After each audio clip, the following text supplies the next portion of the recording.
Before Nike became the biggest sports brand in the world, it was just one man selling shoes from the trunk of his car. No logo, no name, just a wild dream. Welcome to Dreamkin Media as we tell you the unbelievable story of how Phil Knight turned a $50 bet on Japanese sneakers into a global empire and the dark secrets they tried to hide. Imagine a young Phil Knight jolting awake in a hotel room, drenched in sweat, haunted by the terrifying thought that his life might end up meaningless. It wasn't just a nightmare, it was his reality. Unsure what to do, he left the University of Oregon with a journalism degree, but no clear direction. All he knew was running, thanks to the legendary coach Bill Bowerman, who'd become both his mentor on the track and his closest confidant. Little did they know that this friendship would one day lay the cornerstone of the world's biggest sports empire. After graduation in 1959, Phil admitted something he'd refused to face. He would never be an Olympic athlete. Desperate for purpose, he enlisted in the army for a year, hoping structure would soothe his restlessness. It didn't. He returned home frustrated, then enrolled at Stanford's Graduate School of Business, still searching for that spark. That spark finally lit when a class assignment dared him to dream big. On a blank page he scribbled, "Can Japanese sports shoes do to German ones what Japanese cameras did to German cameras?" He remembered how Nikon and Canon had toppled German giants. Could Onitsuka and its Tiger sneakers append Adidas and Puma in America? The idea gripped him like nothing before. Back in Oregon after Stanford in 1962, Phil felt his life slipping by. Back in Oregon after Stanford in 1962, Phil felt his life slipping by. He lived with his parents, replaying that camera versus shoe question in his mind. He knew he had to act, not wait for chance to strike. So he and a college friend set off on a globe-trotting adventure, chasing inspiration as much as pleasure. They wandered through ancient European cities, trekked across Asia, and in Greece stood before the temple of Athena Nike, the goddess of victory and omen he wouldn't forget. They drifted to Hawaii, fell in love with its beaches, and sold encyclopedias door to door just to stay another day in paradise. He knew exactly where he needed to go next, Japan. In Kobe, Phil spotted a sleek running shoe branded Tiger, made by Onitsuka. It was both beautiful and budget-friendly, the perfect combo. Summoning courage, he cold called the factory and snagged a meeting. He even memorized chapters from How to Do Business with the Japanese the night before. Dressed in a suit and armed with statistics from his Stanford project, he arrived in Kobe pretending to be a seasoned American shoe distributor. To his astonishment, Onitsuka had been searching for a US partner. They loved his proposal and overlooked the fact he was merely a 24-year-old grad student. He laid out market figures, contrasted Tiger's design with clunky German models, and painted a vision of sneaker-obsessed Americans lining up for their first pair of Japanese shoes. The executives were sold. Then came the question that froze him. What's the name of your company? In that heartbeat, Phil's mind flashed to the blue ribbons he'd hung on his childhood wall. He drew a breath and replied, "Gentlemen, I represent Blue Ribbon Sports of Portland, Oregon." With that off-the-cuff name, his confidence soared. Onitsuka agreed to ship prototypes to Blue Ribbon Sports. Phil walked out of that meeting knowing he turned a wild classroom assignment into a real business. He returned stateside, trunk empty but head full of possibility, waiting for those first shoes to arrive would be the longest for months of his life.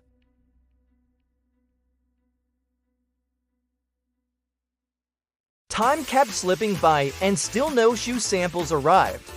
Phil was puzzled he'd returned to the US feeling hopeful and energized after what had felt like a promising meeting with a Japanese shoe company.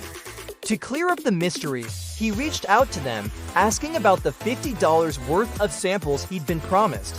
Their reply, a vague note, shoes coming in just a little more days. Back at his parents' home, Phil showed the letter to his father, who chuckled and said, "Son, that $50 is history." Had Phil been duped? Feeling let down, He took a job as an accountant to earn a bit of cash, although it didn't bring him much joy. Then, out of the blue one morning, a package containing 12 sample pairs of shoes arrived from Japan. They'd finally come in. They looked just as Phil had imagined.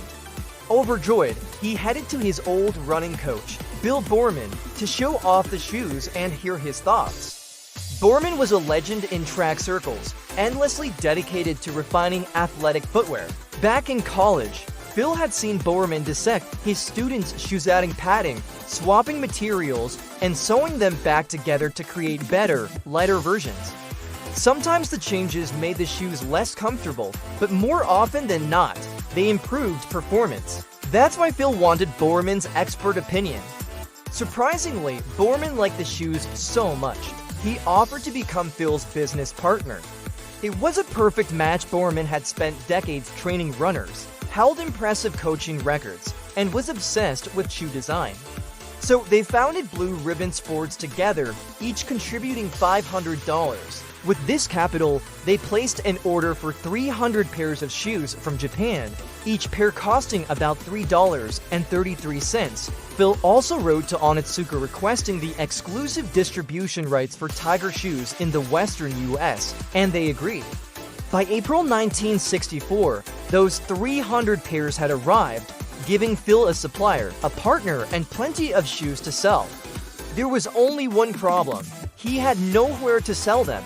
Local sporting goods stores dismissed him, saying they didn't need another track shoe, so Phil took matters into his own hands. He started selling shoes directly, visiting track events and running clubs, pitching the shoes from his car's trunk. His enthusiasm, combined with Boorman's connections, helped sell all 300 pairs within 3 months. What's funny is that Phil had failed miserably at sales before selling encyclopedias door to door. But selling these shoes was different. Phil believed in the product, and that conviction was contagious. Plus, there was a clear appetite for good quality shoes at a fair price. By the end of year one, Blue Ribbon Sports had made $8,000 in sales. That income funded a new order of 900 pairs. Next, they brought on commission-only sales reps, mostly former runners who were passionate about the brand's mission. They earned $2 per pair sold and traveled across the country, attending school and college track meets. Thanks to this momentum, Phil secured a bank loan and moved the business out of his parents' basement into its first proper office. Since Boorman still coached full-time, Phil hired their first full-time employee, Jeff Johnson, the man who would eventually dream up the brand name Nike. But for now, they were still Blue Ribbon Sports. With demand growing quickly, they opened a retail store in 1966. They made it more than just a shop. It was a haven for runners, filled with books and inviting spaces to relax, sparking interest among athletes. While Phil and Johnson handled business, Boorman focused on product innovation. With every new shipment, he'd tear shoes apart, study their construction, and send feedback to Japan requesting design changes. At this point, he was essentially designing Onitsuka's footwear. Boorman also coached Olympic hopefuls, further boosting their brand reputation. He wasn't just helping athletes, he introduced America to jogging. In the 60s, jogging wasn't mainstream, but Boorman's book on the subject sold over 1 million copies and helped turn it into a national pastime. Naturally, people now needed jogging shoes, and Blue Ribbon Sports was the go-to brand. One of Boorman's designs, the Cortez, became the best-selling shoe of 1969, earning the company $300,000 in revenue. Things were going incredibly well between Blue Ribbon Sports and Onitsuka.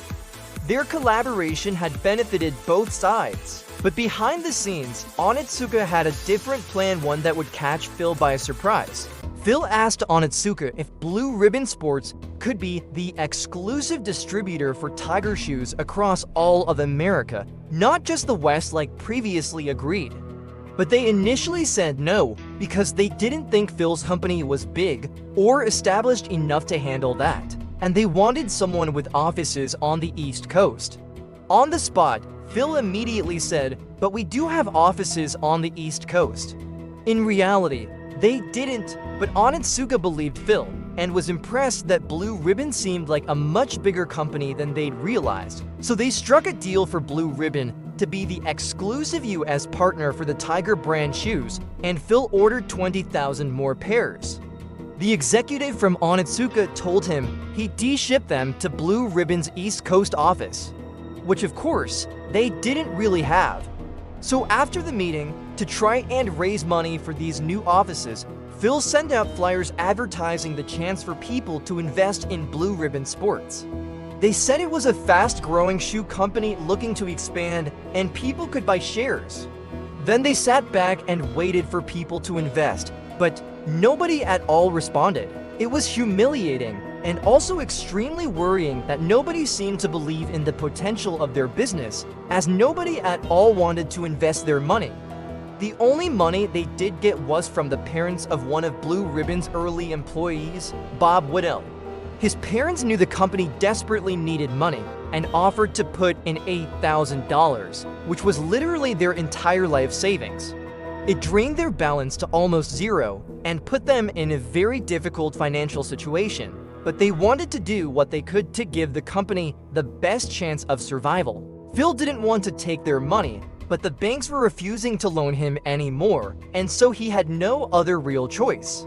On the plus side, Phil and Borman both loved the shoes created by Onitsuka. They respected the quality of the Japanese brand, and of course it seemed win-win for both sides, because thanks to their company Blue Ribbon Sports, Onitsuka had now become a formidable brand in the United States. So Phil understandably thought that the future of his company was with Onitsuka. But the truth is, they had some problems, and they were about to get even bigger. You see, the initial success of Blue Ribbon Sports had led to the rapid opening of new stores, which often left Phil in a risky situation where he constantly had to worry about cash flow to support the increase in stores and employees. Philip had to get more facilities, hire more staff, and order more shoes.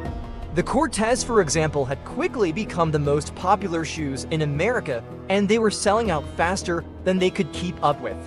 So Phil repeatedly tried to have Onitsuka send the shoes faster to meet the demand, but the Japanese brand continued to send them at the same pace. It was only later that Phil found out that Onitsuka had been selling to their Japanese customers first as the priority, and simply importing whatever was left over to the US. It was unfair, but there wasn't really much Phil could do. To compound the situation, Onitsuka was slow to produce the suggestions and innovations that Phil and Borman shared with them, and sometimes they completely ignored their suggestions, which infuriated Borman, who'd been working hard on new designs and improvements. So hoping to improve the situation with their supplier and discuss reviewing their contract, Phil arranged another in-person meeting with a representative from Onitsuka, a man Kitami. But the meeting was strange. Kitami said Blue Ribbon sales were disappointing and didn't seem that interested in reviewing a long-term deal with Blue Ribbon. Phil couldn't understand it. He felt his company had definitely earned the contract extension. After all, Onitsuka's success in the United States was down to Blue Ribbon Sports. They'd introduced the Tiger brand in America, and sales were growing every year. Phil even showed them a survey that revealed that 70% of American runners wore or owned one of their shoes. Not to mention that Borman had helped improve their shoe designs. Phil had already been a little suspicious that Onitsuka were planning to make partnerships with other distributors, and it was becoming increasingly clear that something wasn't right. So when Kitami left the room, Phil took a folder out of his briefcase. It contained a list of 18 athletic shoe distributors across the US and a schedule of appointments to meet them. It was now clear that Onitsuka was secretly plotting to replace Blue Ribbon and find a new distributor.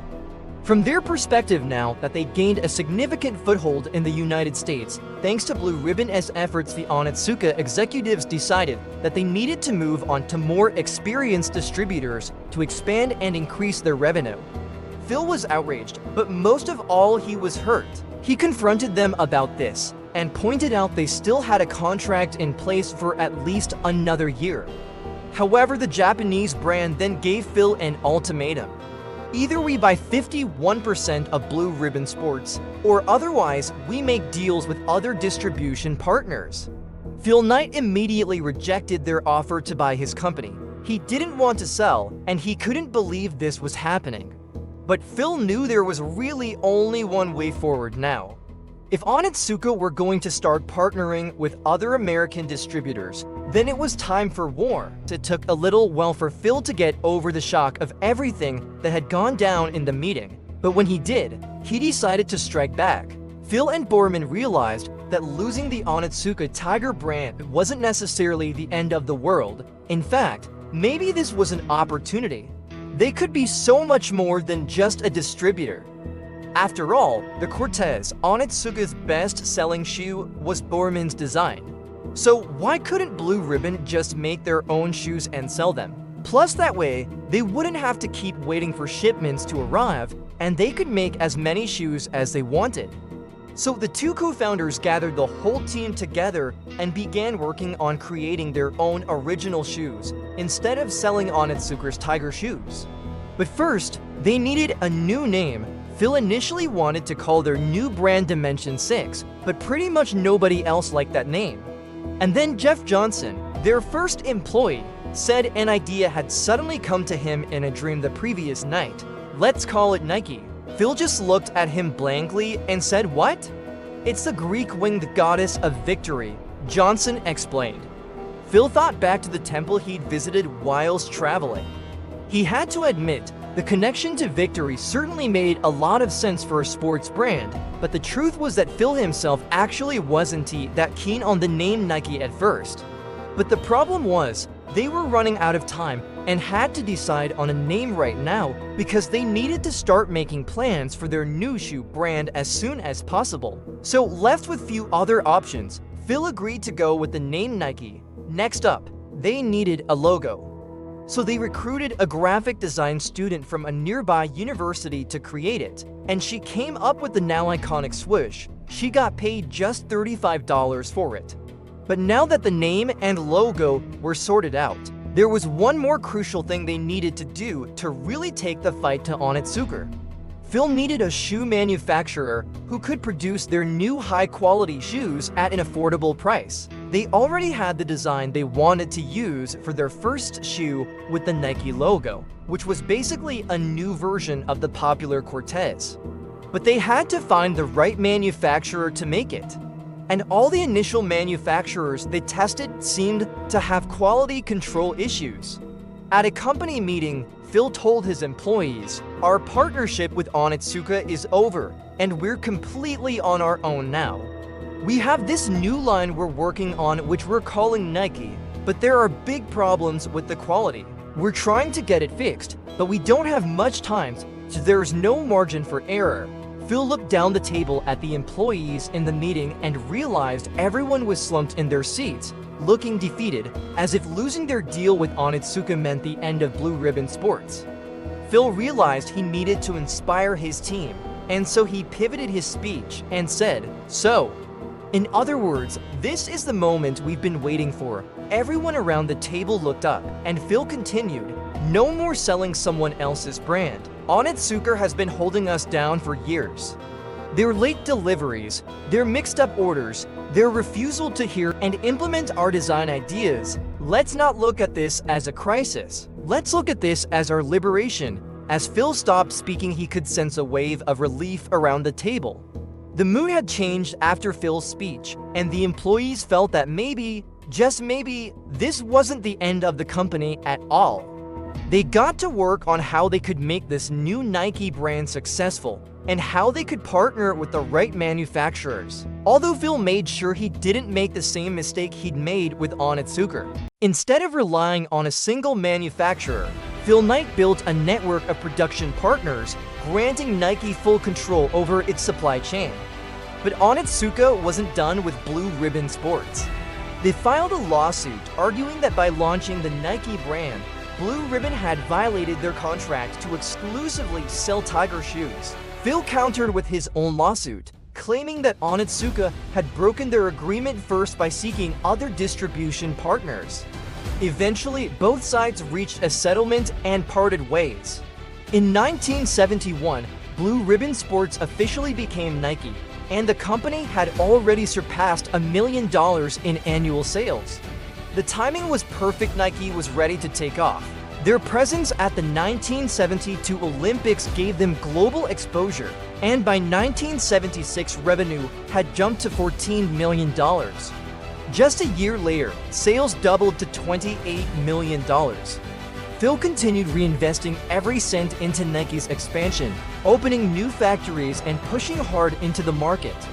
Nike's momentum didn't go unnoticed. Competing American brands kept watch, waiting for an opportunity to take Nike down. On the surface, everything seemed great. Sales soared, people loved the products, and previous legal battles had been resolved. Yet under all that success, cash flow was still tight. Phil kept borrowing and reinvesting aggressively. To him, growth was non-negotiable. Then one day, everything changed. Phil received a bill from the U.S. Customs Service demanding $25 million. He thought it had to be a mistake.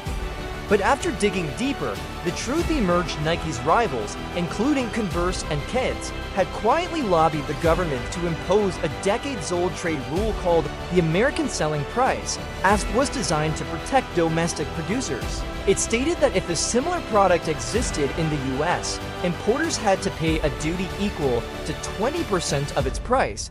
Nike made their shoes in Japan, so competitors created expensive American knockoffs of Nike's designs. This made Nike's imports liable for hefty fees under ASP. Phil was stunned. The $25 million bill included back payments for 3 years, charging an extra $6 for every pair Nike had imported. That amount would cripple the company. Left with no choice, Phil prepared for battle. He hired top lawyers and fought the customs office and the brands behind the lobby for 3 grueling years. Nike also launched a televised campaign sharing their story, rallying support and exposing what they saw as sabotage.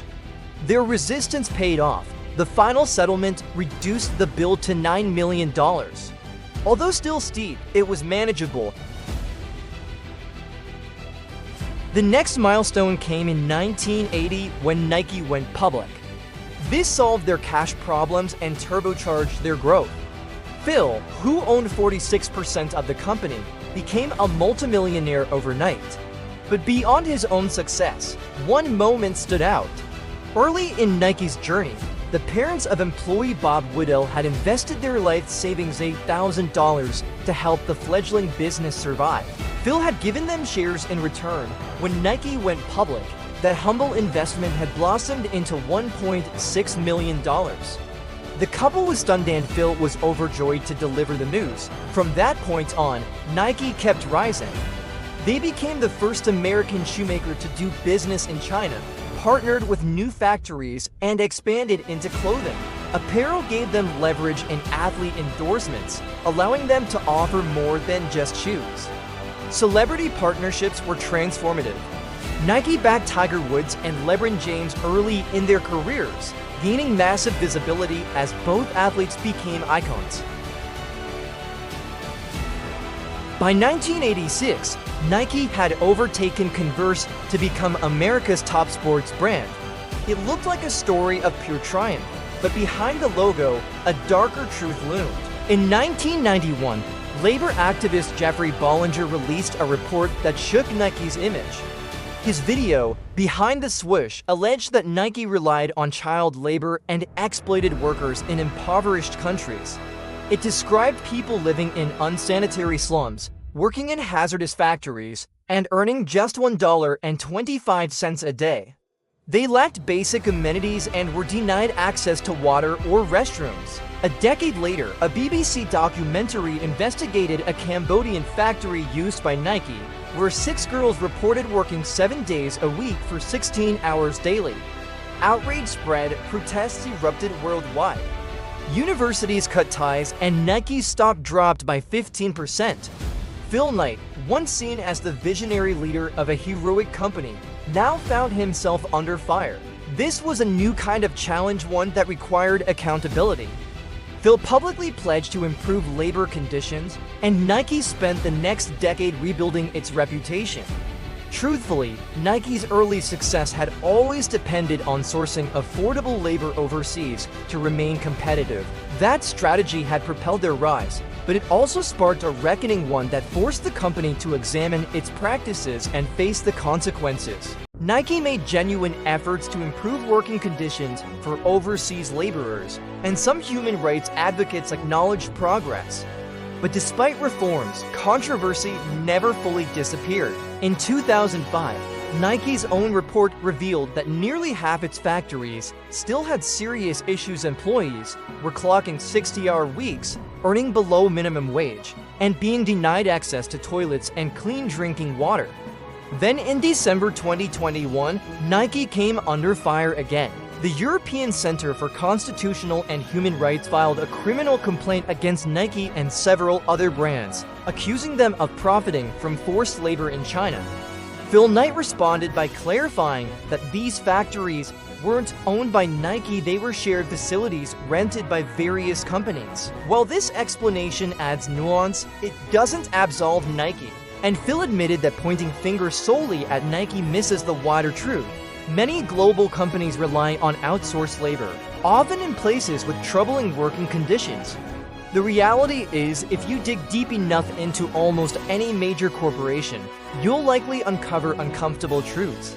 What makes Nike unusual, though, is how it's turned controversy into a branding advantage.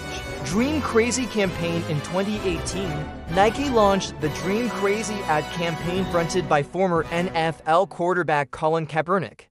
He posted a now famous image of his face with the tagline, "Believe in something, even if it means sacrificing everything." This referenced the moment in 2016 when Kaepernick knelt during the national anthem to protest racial injustice and police brutality, a move that sparked national debate.